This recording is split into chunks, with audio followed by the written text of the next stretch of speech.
Welcome to Entrepreneurial OOMPH with Deborah Perlman. I have the honor and the privilege of sitting down today with Shalin Desai. He's in Indianapolis, where it's actually a little bit warmer than it is today in Charleston, South Carolina, which is very strange to me, but go figure. And we're going to have a conversation just a little bit about some insight into what makes Shalin tick and why he is a guest here today. So, Shalin, I was looking at some of the questions that you answered and how you have shifted and pivoted. So can you give a little bit of a broad overview of where you are right now today, what you're doing? Sure, Deborah. First of all, thank you for having me today. As you mentioned, I'm based out of Indianapolis. By education and profession, I'm an engineer, but I'm also director of programs for the Art of Living Foundation. Art of Living is one of the world's largest volunteer-based organizations, with a presence in over 180 countries around the globe. And the programs of Art of Living have touched the lives of about 800 million people globally. And the founder of Art of Living is Gurudev Sri Ravi Shankar. He's a world-renowned Okay, humanitarian wait a and second, wait a peacemaker. second. Say that again slowly. Yes, the founder of Art of Living is Gurudev Sri Ravi Shankar. Hmm, He's a world-renowned humanitarian and peacemaker, and his mission is to create a stress-free and a violence-free society. that's So, beautiful. yeah, So, okay, so I didn't realize how large the organization was. So how many countries? 186 to be precise. Nice. And how many years has the organization been in It existence? will be 45 years this year. So, and how did you get involved with it? And So then, well, yeah, let's start with that. I don't want to stack the questions. So, how did you get involved? I got introduced to this when I was 16. My mom did the course, did the program, and she loved it. And it's all about breathing exercise. The crux of the Art of Living program is the sky breathing. And she did the program, and she was going through something in her life, and she did it, and she loved it. And she didn't stop there. She got me and my brother also into it. And she was like, you got to give it a shot. You got to give it a shot. And at the age of 16, you can care less about meditation and all that. You want to have Yeah. fun in life. But because my mom insisted, I ended up doing it. And I absolutely loved it. The first time I did the sky breathing that is taught in the program, I was blown away, just blown away. I'd never felt that calm, that peaceful, that rested before in my life. And I remember that day I got done with my course in the night, went back home, and I slept like a baby after such a long time. I'm like, wow, this is pretty cool. And then, I got into the professional world after I graduated. And then I kept practicing with what I was doing, and I was seeing so many benefits. And then at one point of time, it became very clear that I don't want to just keep it to myself. I want to share it with other people. I want to teach this. So Mhm. for last about 20 years, I've been traveling and teaching the Art of Living courses. I've taught in 63 cities around the country. So Good. I I travel quite a bit and teach the programs. I love it, and more than me loving it, what I love is the benefits people see from it. So that's so interesting. So, and you called it sky breathing, Yes, SKY? yes. Okay. So it's so interesting. There's a lot of different breathing techniques, and there's meditation exercises, and there's energy healers, and there's all of this new awakening happening in the Mhm. universe and in our world. Because the same thing when you were 16, and I know I'm older than you. So when I was 16, meditation wasn't even a word in our Yeah. vocabulary. We didn't talk about those things. And if you had said the word meditate, it was probably you were talking about a Buddhist monk who was right at the Buddhist temple and or you did yoga somewhere in some far Mhm. off land. It wasn't even at that time, they were just starting to have yoga studios, but it wasn't integrated in more of the public arena. And that has all become more of an awakening, right? Spiritual awakening. And what's really interesting, and I'd like to tie this in a little bit. So this particular podcast is called Entrepreneurial OOMPH. and we talk about entrepreneurs, we talk about people in business and business professionals, all walks of life, all different industries, whether they're employees, leaders, team leaders, managers, business owners, it doesn't matter. And we've started to integrate the conversation. And I did this with my coaching clients. Like, let's pause, be Mm. mindful, allow a breath, relax. Where do you feel, the energy shifting? When you're teaching this, is it in a classroom? Are you doing it for businesses? Like, where is this happening? So both we have programs, we have public programs across the country, everywhere we offer it. Even people, we do it usually at different centers around the country. And we also offer it online for people who want to take it online. They can even do it online. Nice. And we also have a corporate version of the program where they come and they learn the program in a corporate setting. So I've taught the courses in some of the top, some of the Fortune 500 companies around the country. And to your point, like few years back, meditation was not that common. It was not a household name, but now everyone talks about it. Everyone talks about it. A lot of companies where I teach the programs, people have found out that after taking the HR people have shared with us that the employees become more engaged, they're more involved, they take more ownership. And those things, they just don't come by you paying them more money. It's short-lived. But when they're driven from within, that's what drives a change in the employees and the work that they do. And it's all because meditation sometimes it's also not that easy. Many times people sit for meditation and they're like, I just sat for 20 minutes and I was daydreaming for 20 minutes. It's like that. So it's not everyone can do it. And I joke with people that trying to learn meditation from just an app or watching a YouTube video is like trying to learn swimming, watching a YouTube video. You have to dive into it. You have to have an instructor who kind of guides you through it. And that's why the sky breathing technique that we teach is so effective because it works from day one. And it's very effortless in a way that you sit and you breathe in certain rhythm and your mind naturally comes to this meditative state of mind. Like it becomes meditative. And there's a lot of research. So as I was mentioning, I'm an engineer. For me, when I started doing it, and I'm like, this is pretty cool, but I got to understand the science behind it, Hmm. the Left brain. logic. Your left brain showed up. Hmm. Yeah, it's like, how does this work? I know it works because I'm seeing it. I'm seeing it in people, it works. But what's the science behind it? And I mean, we have so many hundreds of research studies, independent research studies on the sky breathing. One of the most recent ones was at the Yale University in Connecticut. They did a research and they found sky to be so effective. They did a control group of students with sky breathing, then one more control group of students doing the mindfulness based stress reduction. And the third one had their Yale's own emotional intelligence program. And they found that the sky breathing was the most effective. It brought down the stress hormone, the cortisol. It increased the well being hormone. It brought down the anxiety in students. It was across all the markers, it was so effective. And me as an instructor, I know it works, but now the science talks about it. So it's very easy for people to also, understand and validate that. And I mean, to your point, people, 30, 40 years ago, people did not know about meditation, but people did not know much about anxiety or depression either. That's so true. Good point. That's very true. Yeah. I'm seeing the culture shift. So I experienced this myself. And as you did when you were 16, I was a little older and I came into there is no such thing as an accident. There's no such thing as coincidence. When the student's ready, the teacher appears, right? Yes. Yes. So I was introduced to a female, I call her a female shaman, and I learned words that I had never heard before. And I used to think, and I know this is very negative and it's disparaging, but people will understand this because I think some people still think this.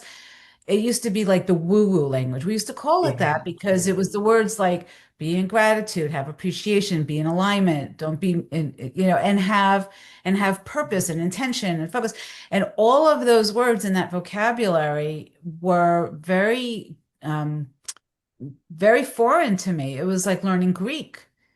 I Mm-hmm. grew up and I lived in New York. I was a very adrenalized, and you talked about lowering cortisol levels. I was a very adrenalized New York woman. I was focused on my career. I was focused on being successful and growing up that corporate ladder. And I loved my family. I wasn't disregarding them, and yet my focus wasn't on my purpose and my passion and what my goal was and why I'm on this earth. It was business. I need to make more money so we could pay the bills. Yeah. And when I met this particular woman, I was meditating. And it was the first time, and it was a combination of prayer and meditation. And we were having some financial difficulty. We were about to lose the house. My husband had gotten laid off. I had gotten laid off. It was like the world was like about to implode on us. And I remember sitting at my desk and I looked up at the sky and the ceiling and I said, please, dear God, please, I need help. I need something to help us because we're about to lose everything and I don't know what to do. I need help. And I heard this word. I literally heard my guides, Mm. my inner self, my higher self, my Yeah. intuitive, direct me where to find the person who I ended up working with for 11 years. I'm going to land the plane. I'm taking you on a really long journey here. I apologize. Yeah, sure. The bottom line is that when I learned all of these things, then it became, and this is what you're doing, it became a challenge. I didn't understand how I can integrate the meditation, the growth, being in alignment, staying on purpose, staying focused, being purposeful and being mindful and peaceful with compassion and kindness, and then bring that to the outside world because Mm. the outside world was still very adrenalized. So how Yeah. do I stay in alignment with who I am, learning all of this and still function in this other world? So the fact that you're now talking about bringing this to corporations and that in business, it's now a major shift in culture. And even you're saying the HR, the human resource departments are recognizing how much more engaged and productive Mm-hmm. the employees are, and that they're actually taking ownership of and being in alignment with their jobs. It's phenomenal. So what are you witnessing? So you've been doing this for a number of years. Have you seen, um, or is it just I'm just seeing it for the first time? Have you been witness to the growth, or is it just something new? No, it's been the growth has been phenomenal. Both people's liking and need for meditation, and also as a foundation, as an Art of Living foundation, the work has increased so much. Really, like when I moved to Indianapolis, no, there's nobody who had heard about the Art of Living, and now we have a center, we have a thriving center. So many people come each month and take the program, and it's the need of the hour. I know I joke with people sometimes that either you do meditation or you take medication. It's like I like that. it's like you need to do something about your health, and you better do it sooner than later. We take shower every day, that is bodily hygiene. We brush our teeth every day, that is dental hygiene. And this breathing exercise, this breath work is the mental hygiene. And it's high time we pay attention to this mental hygiene because, Deborah, our mind is with us all the time. Regardless whether you're in Charleston, you're in Hertz, wherever you are, your mind is with you all the time. And it's so important to keep the mind happy and pleasant because if the mind is not happy, you cannot enjoy any of those things. I Many years ago, I was teaching a program in one of the banks, the Art of Living course in one of the banks in New York. And this one lady on the last day of the course, she was VP at the bank, VP at that particular bank. She was sharing that, you know, last 1 year was very tough on her. She went through divorce, it was hard and all that. And she's like, Shalin, I booked a trip to Hawaii. And I'm like, I need a break. And I was sitting this pristine beach in Kauai, enjoying the sunset. And I could enjoy that only for 10 minutes. After that, my mind was again filled with the same thoughts of anger, anguish, betrayal, and whatnot. And she's like, that's when I learned that unless and until I learn to keep my mind happy, I cannot enjoy what's in front of me. That's good awareness. Yeah, and she was sharing at the end of the sky breathing, the 3-day art of living program that she took. She's like, yesterday I was going home, then it's like I took a cab home, and people keep honking in New York, how they drive and all. And she's like, she was telling me that nothing was bothering me. I was in my own zone, I was happy. And for a leader to strive, that is so important, because when you're a leader, when you're an entrepreneur, you have so many things hitting at you in so many different directions. If you don't have that focus, that calm mindset, that ability to not get distracted by the noise, you'll never be able to grow your business. You'll never be able to be a good entrepreneur. I love that. So it's interesting. I have years ago, I think I mentioned to you before we started recording, I had a radio show, and one of the things that I talked about is the ficus tree. And the ficus tree has multiple trunks that are intertwined. And I always liken the ficus tree to, we've got personal growth, we've got our mindset, we've got our professional growth, and all three of them need to be growing in alignment and be congruent. Otherwise, your ficus tree is going to tip over. It's Yeah. one of the trunks is going to not be strong enough. And that's how I've always built the coaching. And it's so interesting because I see so many people that still to this day, they think that meditating is some kind of thing that's outside themselves. And so how do you get past that resistance when you're sitting in a room of employees who are not open-minded, who think maybe it's a little woo-woo right now because leadership has brought you in.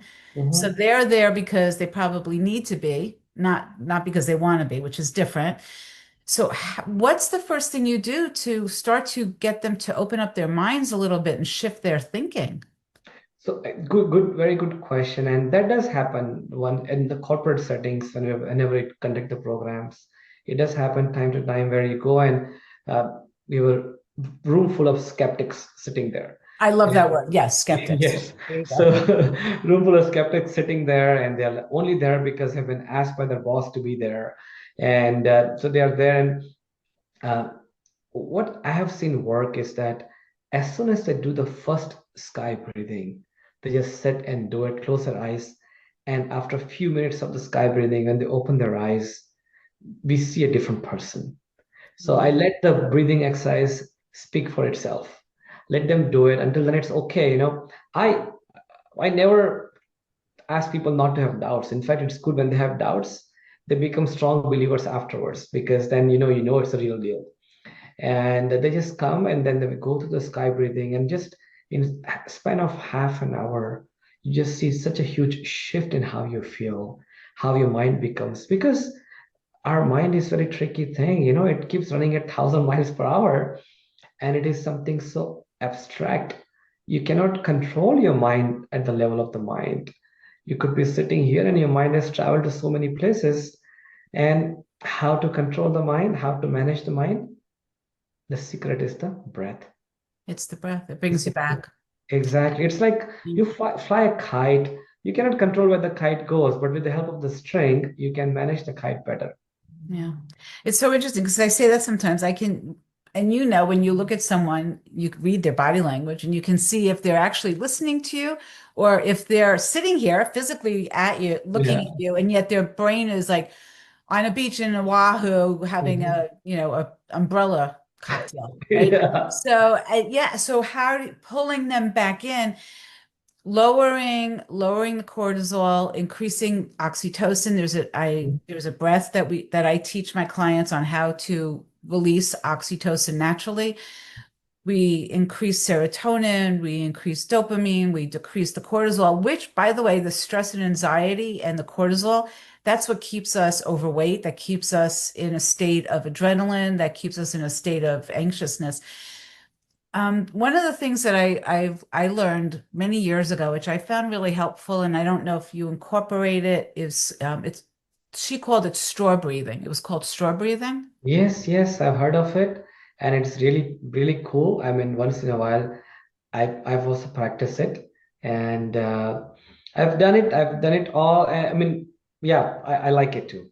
I'm not going to ask you to give away your secrets. However, can you give us would you be open to giving I don't know, a 30-second to 60-second, just a little snippet of what the sky breathing might be without giving away too much? Is that possible? Sure, sure, I can definitely.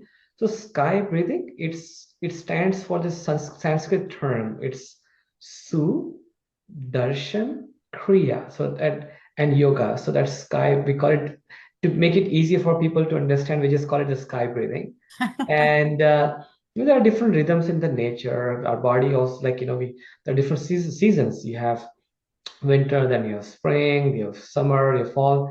But similarly, in your body also there are different rhythms. There are different rhythms of your feelings and emotions. There's a way to harmonize them all, and harmonizing them with the help of the breath. It's like the difference between noise and music.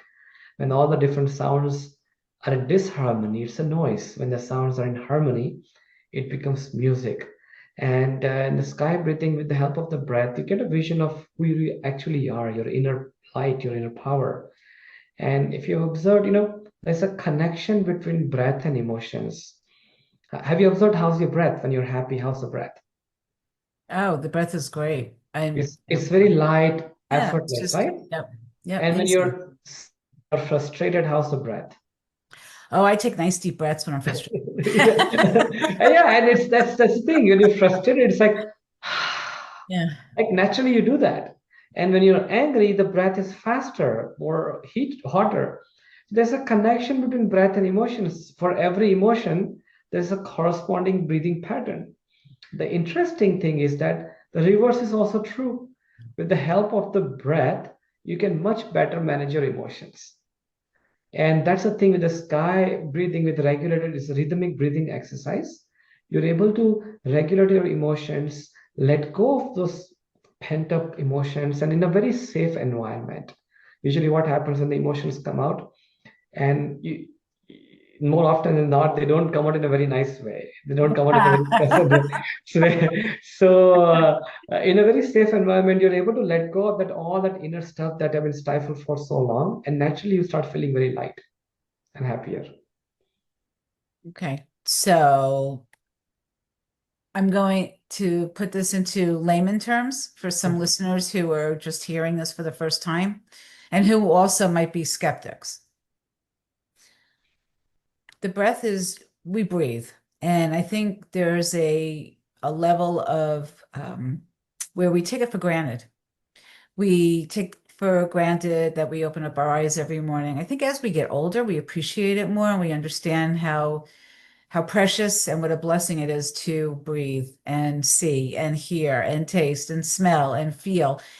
When we're younger, we don't necessarily really appreciate all of those things. So being in a state of gratitude, for me anyway, being in a state of gratitude is truly a blessing. And for me, it took practice.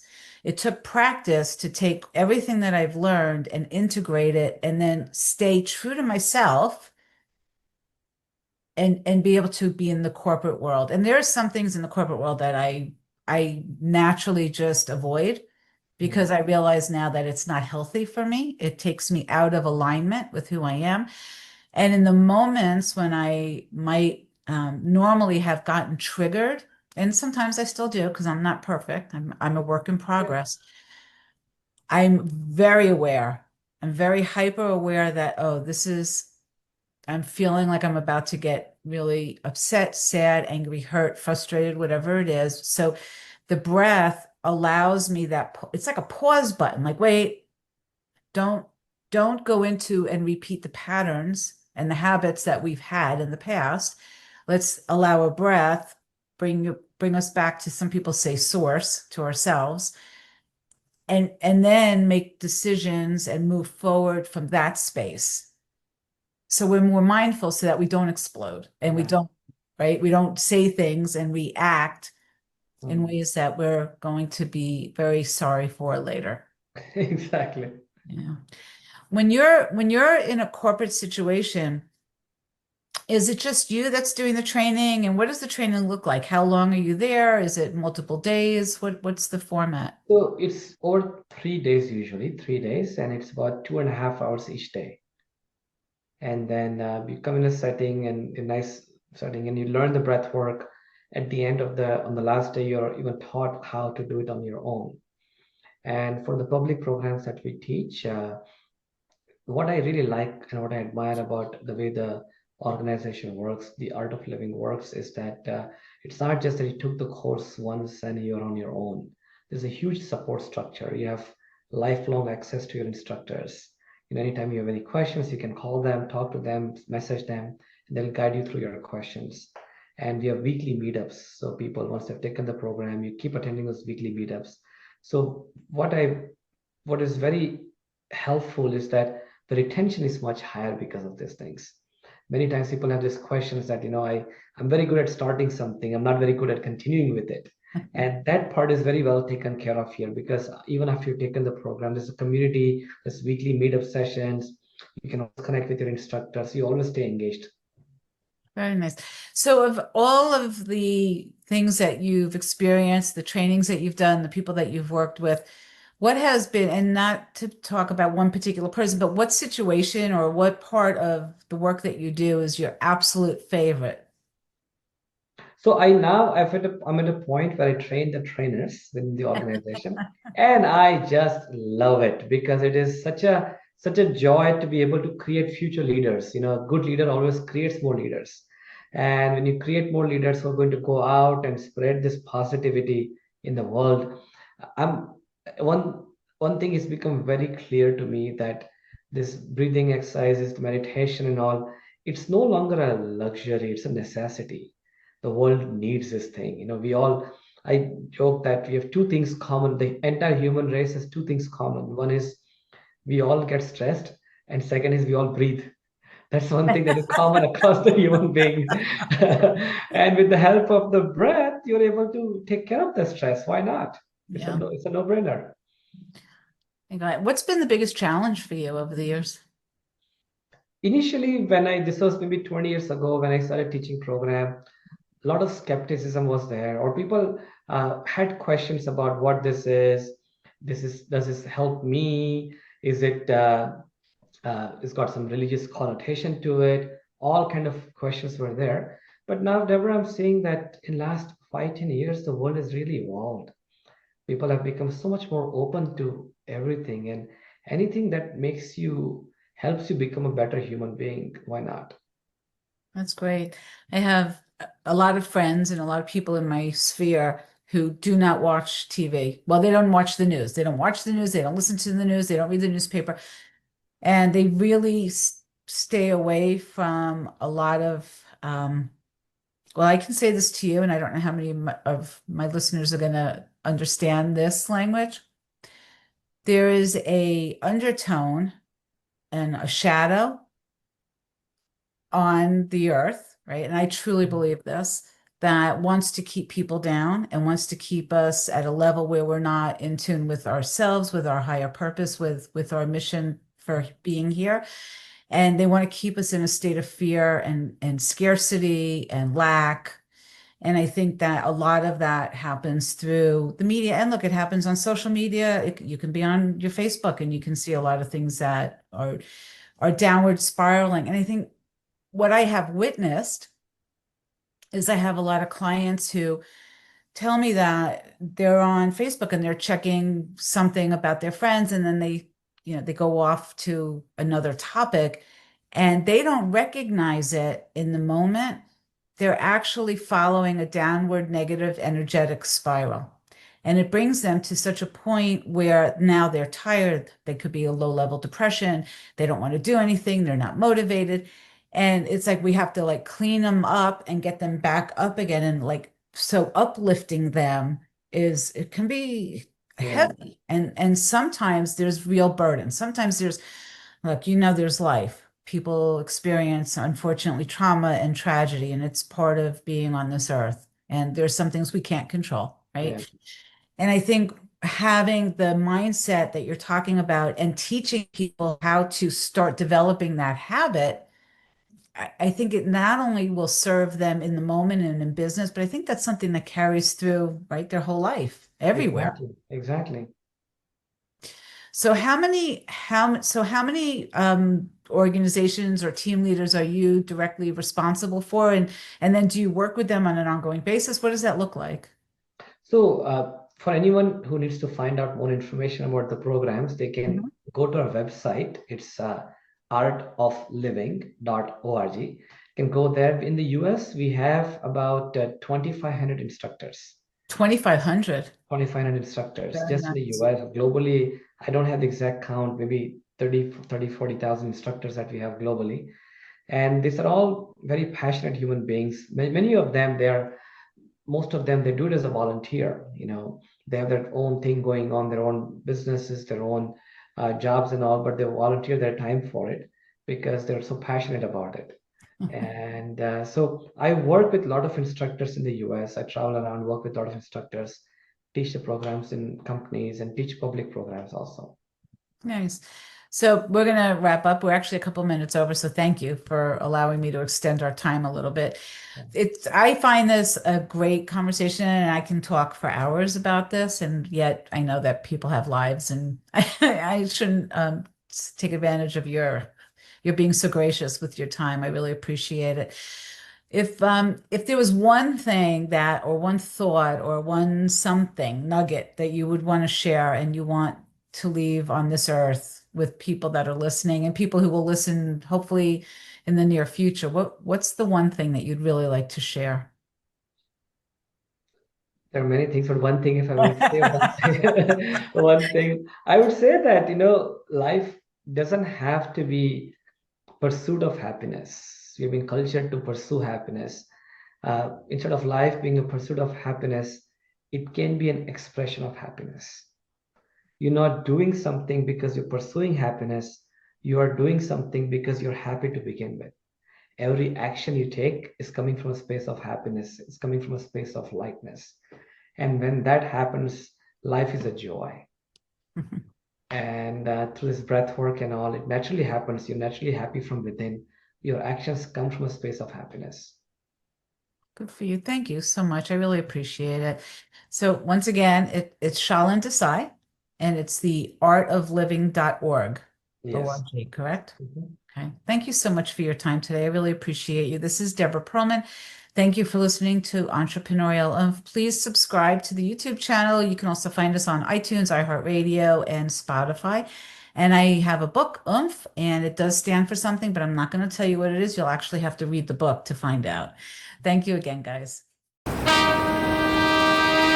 love, gotta love, gotta love, gotta love.